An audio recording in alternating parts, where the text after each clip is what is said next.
Welcome to the Egg Whisperer Show, a program exclusively designed to promote reproductive health awareness and discuss fertility preservation options. Here is your host, the Harvard-educated fertility specialist, Dr. Amy.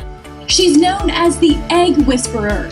Fertility expert Dr. Amy Vazadeh. And you have yet another success story Just launched by an East Bay fertility doctor.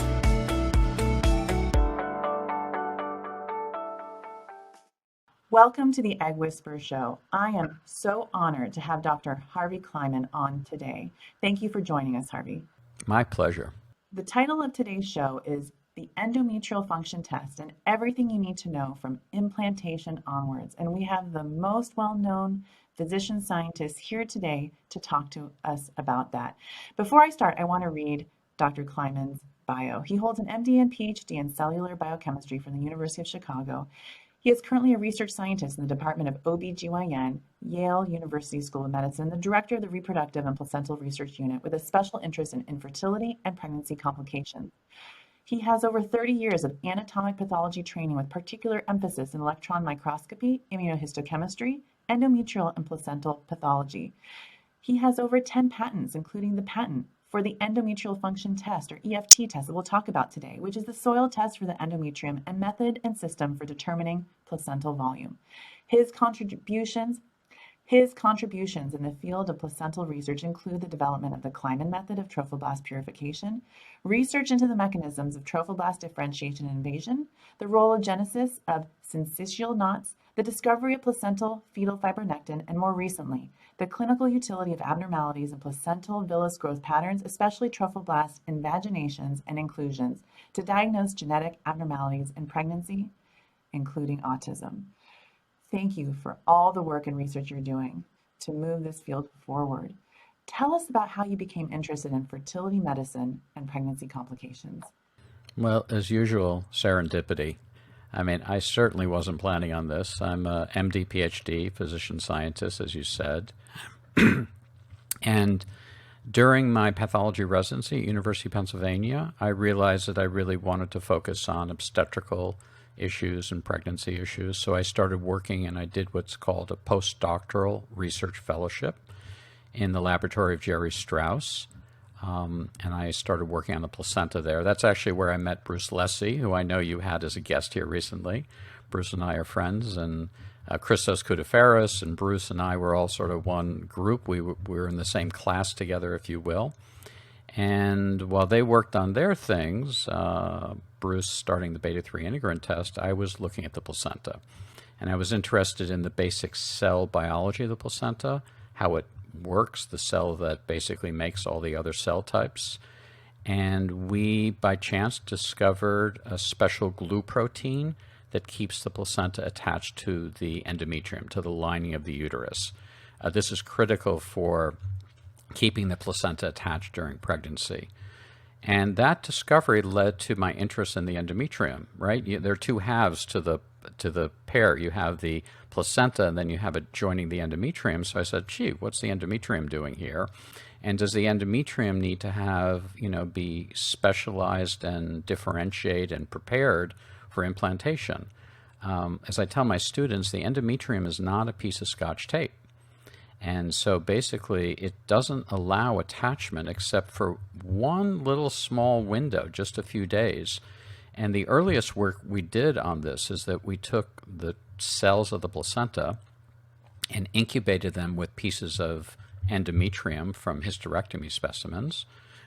Patients, after their hysterectomies, let us take these little pieces and study them in the laboratory. And we saw that only on day 19 of the cycle did these pieces of trophoblasts, these cells, which were sort of like a little blastocyst mimicking implantation, stick to the surface. So I was thinking, wow, that's really specialized. How does the endometrium stay closed to attachment, and what opens up that door?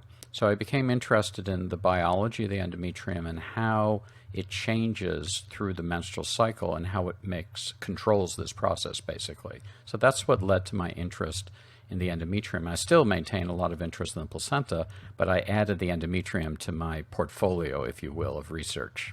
And what role does the endometrium play in supporting a healthy pregnancy?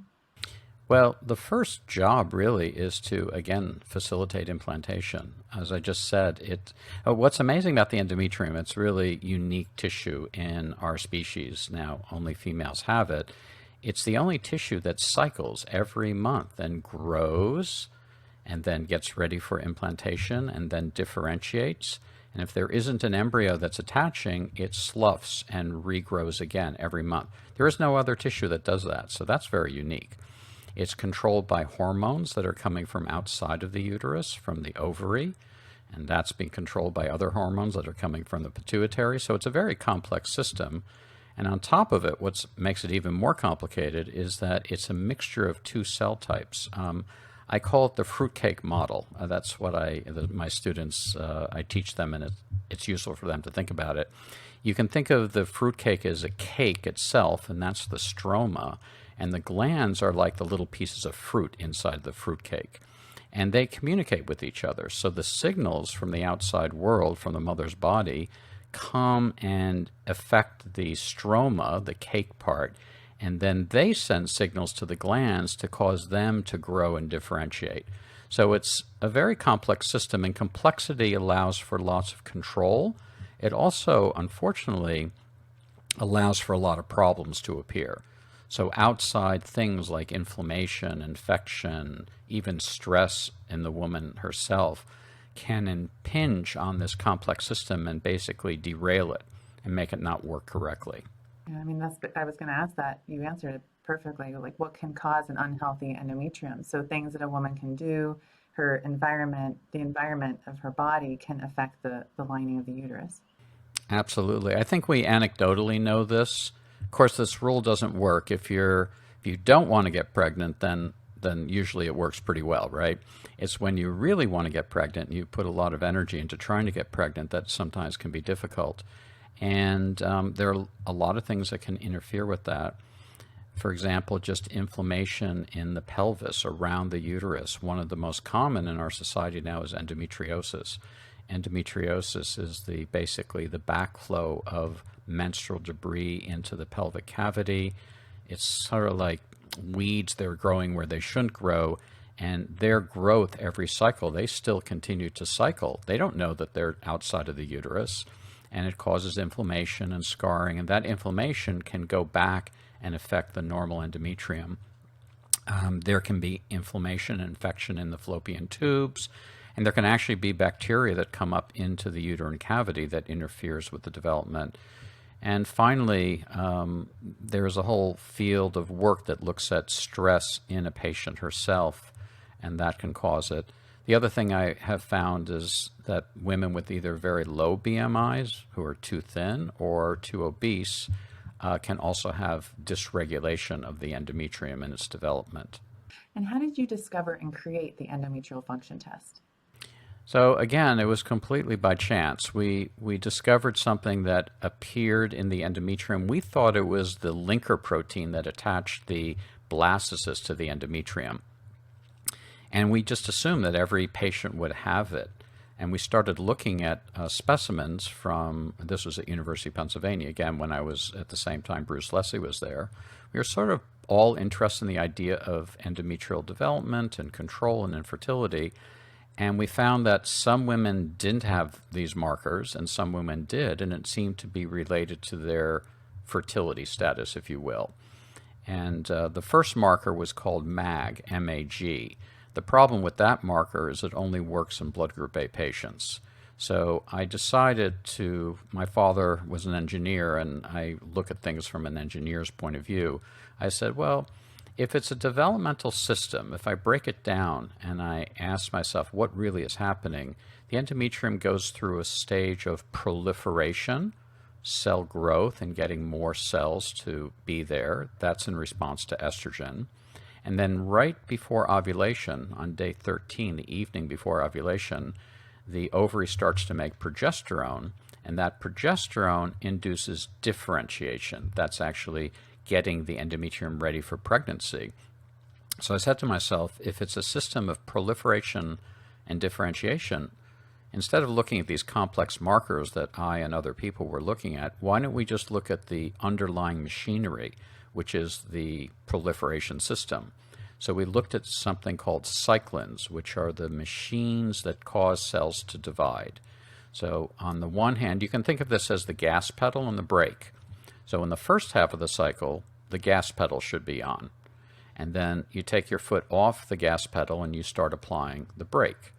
And cyclin E turned out to be the gas pedal, and P27 is the brake. And so we simply looked at the expression of these two compounds, cyclin E and P27, and found that in normal women, the cyclin E was present where estrogen and when estrogen was there, and when ovulation started, it started to go away, and then P27, the brake, appeared. And women who were infertile kept on having the gas pedal basically turned on. So even on day 24, their endometrium was still proliferating. It's as if basically their engine was still running and the gas pedal was on, and you can't have implantation if the gas pedal is still on. So that became the critical basis to make this test. At what point should a fertility patient be doing this test? Is it after a transfer that doesn't work? Is this for women who are having recurrent pregnancy loss, unexplained, or have been given the diagnosis of unexplained infertility? Who should be asking their doctor for the EFT? Well, that's a great question. In a review that we wrote a few years ago in 2018 on fertility and sterility, we sort of ended it with sort of a cost-benefit analysis, in the sense that the fewer embryos that a patient has, the more critical it is to know that the endometrium is optimized. We can't guarantee it, of course, but we have made it the most optimal conditions possible, given how precious those embryos are.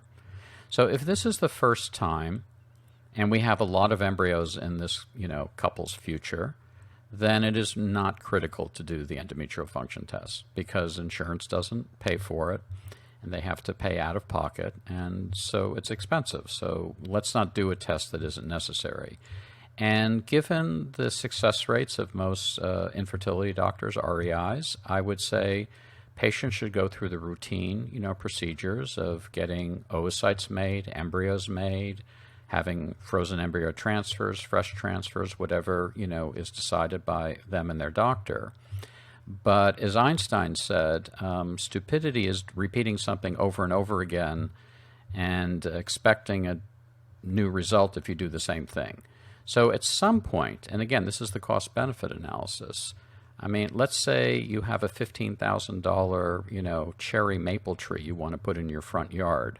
And I say to you, well, you can plant that tree and you can see how it goes, or you can do a soil test. I will test the soil for the right sort of components and things like that. And it costs $600 to do that test. And if it's abnormal, it's basically saying to you, don't plant the tree, right? You should fix the soil first. So maybe, at some point you have to decide, is it worth spending that $600 to save the $15,000? So I think that's where you should think about it. So certainly in a donor, oocyte transfer, that's very expensive. And the success rate is very high. If a patient is not successful in a donor embryo transfer and everything is optimized as best the doctor can do, I think you should stop and say, maybe we need to really make sure that the stimulation we just did on that patient is optimal for her. And I think this is an important point. We're not, hopefully, Midas muffler technicians, right? It's not like a car comes in and makes noise and we replace, the whole muffler system. As physicians, what we should be doing is, figuring out what's going on with our particular patient, diagnosing the problems best we can, and then treating that patient based on what we learn. Not every patient responds the same way to what we do. There isn't one treatment that is optimal for everybody. The point of this test, the endometrial function test, is to see, given what you have just done to your patient, did her endometrium actually develop normally? And that's really what it's designed to do. So as the embryos become more precious and as it becomes more expensive to do the transfer, like in a donor cycle, then it becomes more, I think, cost-effective to think about doing it. And if someone receives abnormal results, what kinds of changes can they make to make the results more normal and favorable for a future transfer? I think that's a really great question. I'm just going to draw out another analogy that will help, I think, the listeners understand what we're talking about, because it's not helpful if I say, well, do this, this, and this. So let's look at the endometrium and the development and what the EFT is doing, and think of it as a plane at the end of a runway. So there's a plane, it's a little Cessna, let's say, single engine plane. It's the end of the runway, and we, step on the throttle. We give it the gas. That's the estrogen. And we're tooling down the runway. We're going faster and faster. And then right near the end of the runway, we have to pull back on the stick to go up, right? Otherwise, we crash into the trees at the end of the runway. The stick is the progesterone. Now, I think everybody can imagine that if you're going really fast down the runway, and if you pull back on the stick really hard, the plane is going to go straight up and then stall and crash. And that's often what happens. We have a lot of women who are what we call hyperestrogenic. They have endogenously already too much estrogen. Estrogen upregulates the progesterone receptor. So now we've given them, they're already moving fast. We're giving them more gas. They're moving really quickly. And that stick that we pull back is so sensitive that even if we give a little bit of progesterone, even if we pull back on the stick a little bit, it's as if we've jammed it back. And so a lot of what we do with the EFT is we look at the end of the runway, and we look just as the plane is coming off the end of the runway. That's the day 15 biopsy. We can see how fast it's going, how much the estrogenic stimulation is. We can see how much progesterone receptor has been made. That shows the response of the estrogen to the endometrium. And we can see the response of the progesterone on the endometrium, how fast that stick was pulled back. The day 24 is we ask the question, is the plane up in the air and flying level where it should be, right? There are a lot of patients who literally crash at the end of the runway and the plane is not in the air. So, we look back and go, well, let's analyze this plane. And we say, all right, first of all, it was going too fast down the runway, so we need to give less estrogen, more gradual, and we need to pull back on the stick much less firmly. So we need to give progesterone in a gradual slope. If you look at the natural normal menstrual cycle, it turns out nature designed it to give a very little blip of progesterone the evening of day 13. That's the evening before ovulation. Ovulation is on day 14, an idealized cycle. And then gradually increases progesterone to about day 21 or 22, where it levels off. There are many doctors who give a bolus of progesterone. They might even give crenone vaginally. They give they give so much progesterone that is yanking the stick back tremendously. So a lot of times when I look at the results, I will talk to the doctor, and I think it's important for people to understand a patient can't call me up and say, hey, I want to do the EFT. I don't and can't deal directly with patients. This is too complicated. I work with doctors who are taking care of patients who have infertility issues. And it's only a doctor who is dedicated to doing the test and then looking at the results. And I actually have rounds with my doctors all the time. I have calls with them. They page me or they text me, whatever, when they want to talk about the results. Because let's work through this. Let's see what's going on. So there's a whole class of patients who have an abnormal result because of the stimulation. And I tried to take the results and optimize the stimulation with the doctor. And then there are a whole bunch of patients who, and you can only see this if you look under the microscope at the tissue itself, have inflammation. They have macrophages in their gland lumens. That's a sign of inflammation in their pelvis. They have neutrophils, which are a sign of a bacterial infection. I had a patient recently who the entire stroma, the cake part of the endometrium, was filled with tuberculosis. Trust me, she will never get pregnant with tuberculosis in her endometrium. And if you do other tests that simply are molecular tests that look at the dating of the endometrium, they will not see that. And then you'll have a woman who might even have a normal result on those tests and have transfer after transfer and never get pregnant. One, the fertility treatment won't work. And two, we need to treat her for the tuberculosis. We have women I see who have what's called hyperplasia, where they're actually moving in the direction of a precancerous state. Well, as much as I think it's important to have a family, I want to save the woman's life first. Let's make sure that she is safe and sound. So That is the reason why the EFT, unlike the other tests that are available, is a combination of molecular markers, the cyclin E and P27, and me as a trained pathologist who actually looks at the endometrium to make sure there are no problems. And I think that's really an important distinction, and people should understand the difference between this test and the other tests that are available because of that. And then if someone wants to do your test and the other tests, can they somehow combine them so you're doing one biopsy and you're sending it to you to analyze and to other companies? Is there a way to make it efficient so that people can still learn and from what you can, the data that you can generate?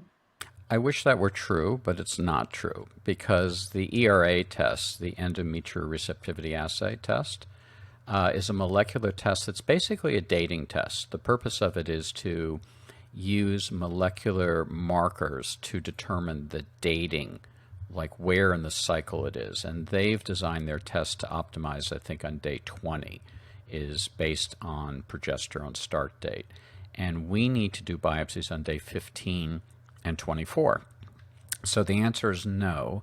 And I think that if you do too many biopsies in one cycle, you're going to get just artifacts of having too many biopsies. And I'm sure, as you probably know, the patients wouldn't be that happy to have 3 biopsies in one cycle, right? You would agree with me on that?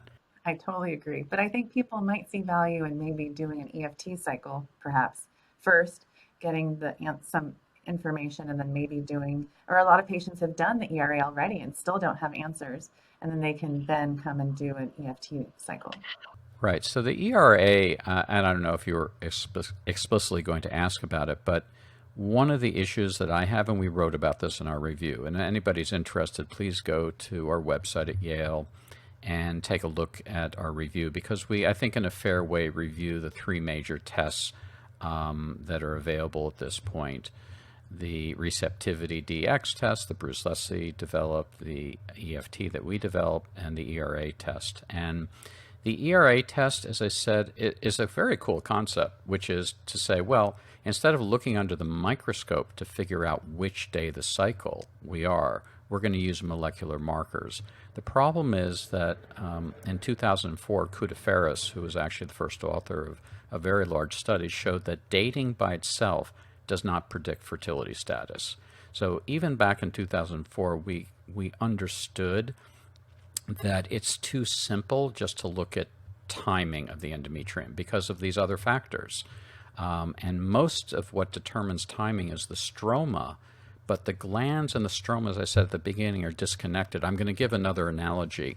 You're in California, right? So this will be real for you guys, right? Surfing. We don't surf in Connecticut that much, but think of the wave as the stroma going through the cycle, right from the beginning to the end. The waves are coming. So there's a surfer out there. The surfer is the gland, right? The glands are riding on the wave of the stroma. And unless the gland, paddles quickly enough to get to the slope of that wave, he or she is going to be left behind. Well, it turns out the ERA test looks at the wave. And the waves come in and, they're regular. They come in, they keep on going. The endometrial function test looks at the surfer. We actually analyze that the surfer missed the wave, and that's the critical part in terms of implantation. So you can be deceived and get a normal result or slightly abnormal result with the wave, the stroma, but still not understand what's happening with the glands themselves. So that's the reason why, I think that the endometrial function test gives us more information. And we also date the endometrium. So we actually answer that question as part of it, and we look for pathologies that are there also. So I think everything is wrapped up into one test pretty nicely. And then you did touch on the difference between the 3 tests, so I appreciate that, because I think a lot of people hear about the other tests, maybe from their doctors, and not as much as they could about the EFT. So I'm glad we're bringing more attention to the importance of the surfer. Well, it's just Harvey Kliman and my research assistant who runs my lab. We're not a company, and we don't have salespeople, and so it's a much more academic test, I would say. But I'm personally very grateful for the people who use it, because I feel that it actually does help these patients achieve what they want, which is to become pregnant. And then what do doctors need to know about these tests? If there's a doctor listening, how do they get in touch with you to to be on your rounds, so to speak, because I've definitely benefited from that, and you've given me such valuable information about my dear patients, and I think that's really important for doctors to know how available you are and how helpful your your guidance is.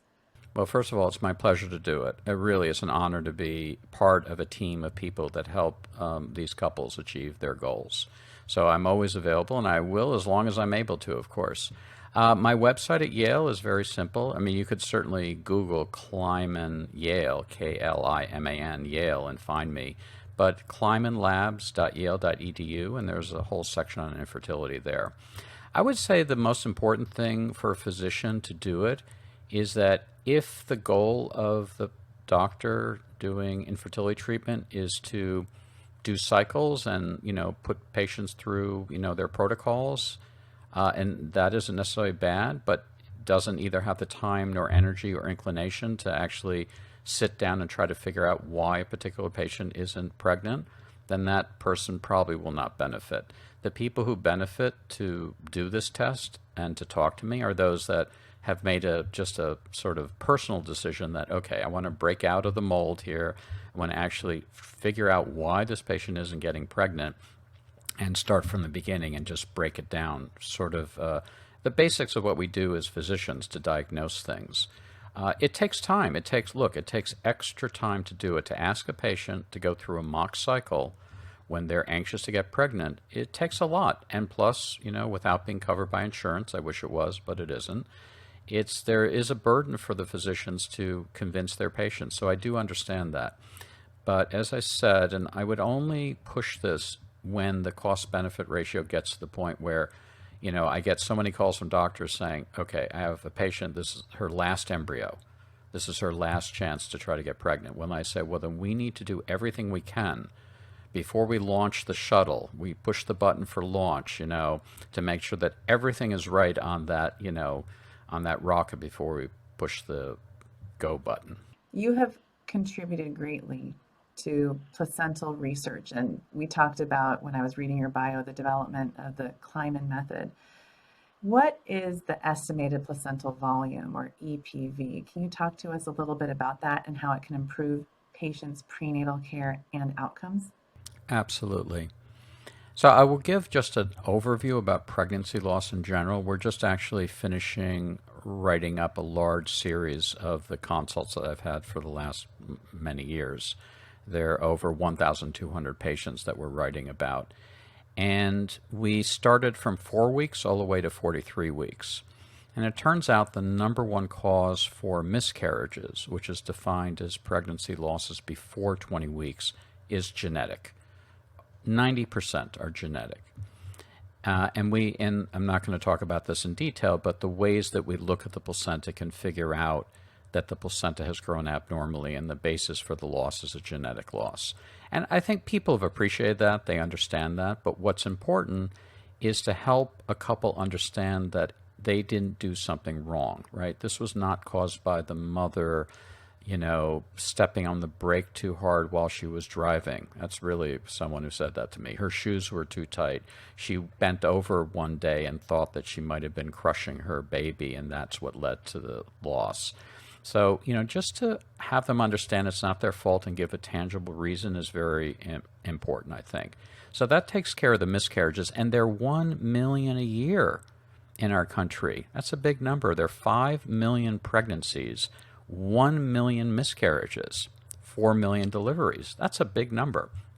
That means 1 in 4, 25% of all women will have one of these miscarriages. So I think it's important to bring closure to them for that. For stillbirths, which is defined as losses at 20 weeks or greater, the number one cause is a small placenta. And since we know the number one cause is a small placenta, and I had these cases bombarding me about 15 years ago, and I'm not that fast, but after 3 cases in a row of a small placenta and a stillbirth, I went to my colleagues at Yale, where I have been for the last 30 years. I said, and they're very good MFMs there, maternal fetal medicine specialists. I said, hey, why aren't you measuring the placenta? And they said, well, Harvey, it's just too hard. It's this curved, it's like a yarmulke, right? It's this curved shape. It's hard to get it. It's not like, a diameter. It's not like the length of an arm, let's say, or even the circumference of the abdomen, which are easier to measure. It's complicated. So I grew up with a father who was an engineer who gave me math problems all the time. I mean, really, he didn't play ball with me. He gave me math problems. So I called him up. I said, Dad, you gave me problems all my life. I have one for you. Imagine this spherical cap, this yarmulke. I cut it right down the middle, and I'm just going to give you the width, the height, and the thickness of this sickle sort of spherical cap-shaped thing. What is the equation that explains the volume of that? And he developed the equation. We tested it, and we looked at women just before they were delivering, well, like 12 hours before. I did this with one of the maternal fetal medicine fellows at Yale. And then we weighed the placentas, and we compared the estimated placental volume measurement to the weight and found they were very close. So I said, cool, we've now have a tool. So the next thing we had to do is what's called normative curves. In other words, I can't ask doctors to do this. They would say to me, well, what's normal? What's not normal? So, okay, fine. We'll go back to the drawing board, and we started developing normative curves. We did a set at Yale. We did a set at Cornell. I had one of my Yale students who's from Senegal actually do it in Senegal for a year. So we have now almost 2,000 data points. We have normative curves. I wanted to make it easy for people. I'm an Apple, fan, so we made an iPhone app for it. It's actually named after my father. It's called Merwin's. His first name is Merwin. Merwin's calculator. And there's an Android version now too. So really, there's nothing preventing doctors from using this. The problem now, I feel like this is the Wizard of Oz with Dorothy. Dorothy goes to the wizard and says, can you take me back, or, bring me back to Kansas? Well, the wizard can't really do that, can he? So he says, well, why don't you get the broomstick of the Wicked Witch of the West? That's what I need you to do. And, figures that he won't see her anymore. Well, that's what I feel I'm being treated by my fellow clinicians now. They said, well, Harvey, thanks for the normative curves, but you haven't proven that doing the EPV will save babies' lives. So that's the next phase that we're doing now. We're trying to, and it's challenging to develop studies for something that's actually not as common as miscarriages. 6 per 1,000 stillbirths. That's less than 1%, and only a third of them, even though the most common cause is a small placenta, it's a third. So that means 2 out of 1,000. That takes a lot of ultrasounds and pregnancies to follow before you find one of these cases. But I have a bunch of dedicated colleagues and collaborators who are helping me, and I hope eventually we'll have the studies that will validate its clinical utility. How do you spell your dad's first name? Merwin, Merwin. Cool. I'll be downloading that app. I think that's really a special story. I'll look at. Please do it. You can start at 6 weeks. You could do it as a REI right now. I'm going to take a look right after today. I think that's great. So thank you again for just being you, and just being so kind and compassionate, and just asking these great research questions and then doing the work to answer them for us, because I know that all of my patients who've had miscarriage, and then especially stillbirth, I know they appreciate knowing that there's someone like you that's going to help give us all answers. So thank you from the bottom of my heart. I met you, I think, when I was in medical school. I remember at a conference, and I was, I have continuously been just so impressed by how dedicated you are to your life's work, and you just continue to move the field forward. So thank you. Amy, that's so sweet of you, and too sweet, really. Thank you for everything you do and how you communicate with your patients also. So is there anything else that you would like to add for our listeners? Patients should know that there are tools out there to help them if they're not able to get pregnant. And if it hasn't worked for several times, they should, reach out and help their doctor if their doctor isn't doing one of these tests, including the endometrial function test. Please email me, and I will send information to their doctor and try to, teach them how to do it. And for the lost patients, I just really want an important message out there. It's not your fault. You did not cause this loss. And the first step for healing is to be able to understand why it happened, and then hopefully with that understanding, know what you can do in terms of improving your chances of a successful pregnancy. And I appreciate you saying that, because that's my style too. I do a lot of second opinion consults and third, fourth, fifth, and I suggest certain tests, and then they go back to their doctor, and their doctor says, "Oh, I don't believe in that test." So I always say it just means they don't have an experience with that test. They haven't done it yet to see how it can improve their patient's outcomes. So please just let me talk to them about it. And hopefully by talking to them about my experiences with it and showing them the papers that maybe they will add it to their practice. But you're right, we can't convince everyone to do it. Absolutely. But we try. The bottom line is we try at every case one at a time as best we can. Okay. Well, thank you, Harvey, for your time today. Thank you for being on the Egg Whisperer show, and thank you for being so amazing. Thank you for asking me to be on, Amy. Take care. Welcome to the Egg Whisperer Show, a program exclusively designed to promote reproductive health awareness and discuss fertility preservation options. Here is your host, the Harvard-educated fertility specialist, Dr. Amy. She's known as the Egg Whisperer. Fertility expert Dr. Amy Avazadeh And you have yet another success story. Just launched by an East Bay fertility doctor.